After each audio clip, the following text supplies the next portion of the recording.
Welcome everyone. In this video, we will look at how to create a table in Excel from scratch. Step 1. Entering data. Now we have a new document open and we can start entering our data. 1. Starting from the first cell, enter the headers for each column, such as date, event, cost of ticket, location. 2. After entering the headers, proceed to enter the data under each column. For example, under the event column, you might enter concert, football match, and so on.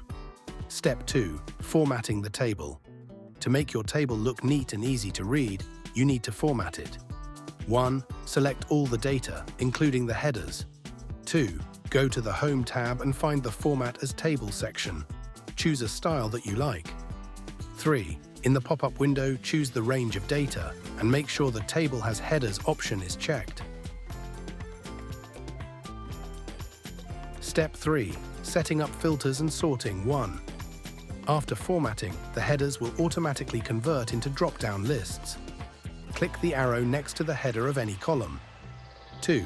In the menu that opens, you can apply filters, sort data in ascending or descending order, and use other options. Step 4. Adding calculated columns. 1. To calculate, for example, the average cost of a ticket, add a new column by entering a formula. For instance, average C2, C10. To calculate the average in the cost of ticket column.